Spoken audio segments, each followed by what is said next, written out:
आज ही Doubtnut app download करें। Doubtnut पर होगा अब आपके सभी मैथ्स, केमिस्ट्री, फिजिक्स और बायोलॉजी डाउट्स का सफाया। बस अपने क्वेश्चन की फोटो खींचो, उसे क्रॉप करो और तुरंत वीडियो सोल्यूशन पाओ। Download now. असर्शन रीजन का हमारे पास क्वेश्चन है जिसमें असर्शन में लिखा है कि ब्रॉडली यूटिलिटेरियन आर्ग्यूमेंट के मुताबिक बायोडाइवर्सिटी ऐसी कई सारी इकोसिस्टम सर्विसेज में इंपॉर्टेंट रोल प्ले करती है जो नेचर हमें प्रोवाइड कर रही है। और इसका रीज़न दिया है कि नैरोली यूटिलिटेरियन आर्ग्यूमेंट में कहा गया है कि बायोडाइवर्सिटी कंजर्व करनी चाहिए क्योंकि ह्यूमंस बायोडाइवर्सिटी से बहुत सारे काउंटलेस इकोनॉमिक बेनिफिट्स उठाते हैं। तो यहाँ पर बायोडाइवर्सिटी की जब बात हो रही है तो इसका मतलब हम समझ लें, हमें पता है हमारे बायोस्फीयर में फ्लोरा एंड फौना के बहुत सारी वेराइटीज़ प्रेजेंट हैं, स्पीशीज़ बहुत सारी प्रेजेंट हैं और इसीलिए हम कहते हैं कि अर्थ के ऊपर बहुत ही रिच बायोडाइवर्सिटी है। लेकिन आजकल हम क्या देख रहे हैं कि इस बायोडाइवर्सिटी में बहुत तेज़ी से लॉस हो रहा है या कई सारी स्पीशीज़ ऐसी हैं जो आने वाले समय में एक्सटिंक्शन का थ्रेट फेस कर रही हैं, यानी अर्थ से डिसअपियर होने का थ्रेट फेस कर रही हैं। यही रीज़न है कि हमें बायोडाइवर्सिटी को कंजर्व करने के लिए स्टेप्स लेने पड़ रहे हैं ताकि जो इतनी सारी स्पीशीज़ अर्थ पे प्रेजेंट हैं वो बहुत सारी एक्सटिंक्ट ना हो जाए। अब बायोडाइवर्सिटी कंजर्वेशन हमें क्यों करनी चाहिए, इसके लिए मेनली हम 3 तरह के आर्ग्यूमेंट्स देते हैं। क्योंकि हम सोच सकते हैं कि जब इतनी रिच बायोडाइवर्सिटी है उसमें से कुछ स्पीशीज़ की एक्सटिंक्शन भी हो जाए तो इससे हमारी लाइफ पे क्या फ़र्क पड़ेगा या इकोसिस्टम पे क्या खास फ़र्क पड़ेगा। तो इसीलिए ये एक्सप्लेन करने के लिए कि बायोडाइवर्सिटी कंजर्वेशन क्यों ज़रूरी है, हम मेनली 3 व्यूज़ लेते हैं। सबसे पहले होता है हमारा नैरोली यूटिलिटेरियन व्यू, जिसके बारे में रीज़न वाली स्टेटमेंट में बताया हुआ है।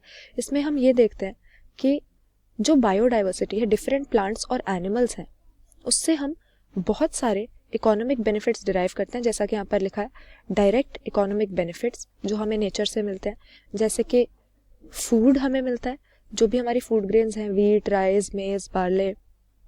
इसके अलावा एनिमल से हमें मीट मिलता है, मिल्क मिलता है, एग्स मिलते हैं। फिर कई सारे इंडस्ट्रियल प्रोडक्ट्स भी हम प्लांट्स और एनिमल्स से डिराइव करते हैं, जैसे कि रेजिन्स हैं, गम्स हैं, रबड़ है। इसके अलावा मेडिसिन्स की अगर बात करें तो मेडिसिनल सब्सटेंसेस भी प्लांट्स और एनिमल्स की बॉडी के डिफरेंट पार्ट्स से हम डिराइव करते हैं। और कहा जाता है कि करीब 1/4 मेडिसिन जो मार्केट में आज मिलती हैं वो किसी ना किसी प्लांट प्रोडक्ट से बनी हुई हैं। तो ये नैरोली यूटिलिटेरियन व्यू हो गया बायोडाइवर्सिटी को कंजर्व करने के लिए, जिसमें हम क्या आर्ग्यूमेंट देते हैं कि हमें इस रिच बायोडाइवर्सिटी को क्यों प्रोटेक्ट करना चाहिए, क्योंकि इससे हमें बहुत सारे इकोनॉमिक बेनिफिट्स मिल रहे हैं, इतने सारे प्रोडक्ट्स हम डिराइव कर रहे हैं डिफरेंट स्पीशीज से, तो हमें उन स्पीशीज को बचाने की कोशिश करनी चाहिए। तो रीज़न वाली जो स्टेटमेंट है वो बिल्कुल सही है नैरोली यूटिलिटेरियन व्यू के केस में। और असर्शन में हमें दूसरा आर्ग्यूमेंट दिया हुआ है जो हम बायोडाइवर्सिटी कंजर्वेशन के लिए यूज़ करते हैं, वो हमारा ब्रॉडली यूटिलिटेरियन। इसमें हम इन डायरेक्ट इकोनॉमिक बेनिफिट्स की बात नहीं करते, उन चीज़ों की या सब्सटेंसेस की बात नहीं करते जो हमें प्लांट्स और एनिमल्स की डिफरेंट स्पीशीज से मिलते हैं। हम बात करते हैं इकोसिस्टम सर्विसेज की, जैसा कि असर्शन में लिखा हुआ है, जो हमें नेचर प्रोवाइड करती है।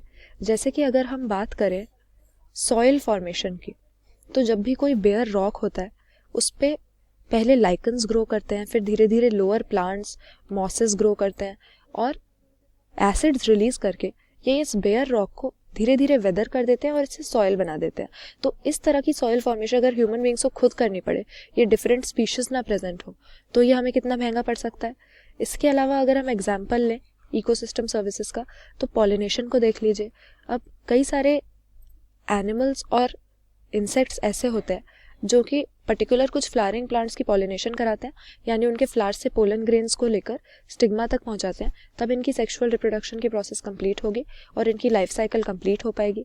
लेकिन अगर ये पॉलिनेटिंग एजेंट्स, ये इंसेक्ट्स या जो एनिमल्स हैं, ये पॉलिनेशन ना करें तो हमारी कितनी सारी ऐसी फूड की क्रॉप्स हैं जिनकी प्रोपेगेशन रुक जाएगी, क्रॉप्स फेल हो जाएंगी, क्योंकि ह्यूमन बींग्स खुद पॉलिनेशन नहीं कर सकते। और सबसे कॉमन एग्जांपल इकोसिस्टम सर्विस का हमारे पास ऑक्सीजन हो जाता है, जो भारी मात्रा में प्लांट्स रिलीज करते हैं और हमारे सर्वाइवल के लिए बहुत ज़रूरी है। तो अगर हम इतनी तेज़ी से डिफॉरेस्टेशन करते रहेंगे, फॉरेस्ट कट डाउन करते रहेंगे, तो ये ऑक्सीजन भी हमारे लिए कम पड़ जाएगा। तो ब्रॉडली यूटिलिटेरियन व्यू में हम क्या आर्ग्यूमेंट देते हैं, बायोडाइवर्सिटी क्यों प्रोटेक्ट करें, क्योंकि ऐसी कई सारी सर्विसेज नेचर हमें प्रोवाइड करती है, इसमें जो डिफरेंट वैरायटी ऑर्गेनिजम्स की प्रेजेंट है वो प्रोवाइड करते हैं जो ह्यूमन बींग्स खुद नहीं कर सकते। जैसे कि ऑक्सीजन हमें डिफरेंट टाइप के ट्रीज से मिलता है जो फॉरेस्ट में होते हैं, सॉइल फॉर्मेशन और पॉलिनेशन।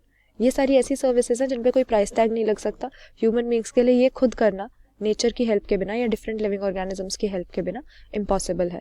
तो ब्रॉडली यूटिलिटेरियन व्यू के बारे में असर्शन की स्टेटमेंट भी करेक्ट है, दोनों ही स्टेटमेंट्स यहाँ पर हमारी करेक्ट है, लेकिन ये बायोडाइवर्सिटी कंजर्वेशन के अलग अलग आर्ग्यूमेंट्स के बारे में आपस में रिलेटेड नहीं है, इसीलिए ऑप्शन बी हम करेक्ट आंसर मार्क करेंगे। असर्शन और रीज़न दोनों ही सही हैं, लेकिन रीज़न असर्शन का एक्सप्लेनेशन नहीं है, क्योंकि ये दोनों बायोडाइवर्सिटी कंजर्वेशन के अलग अलग व्यू या अलग अलग टाइप के आर्ग्यूमेंट्स से एसोसिएटेड है।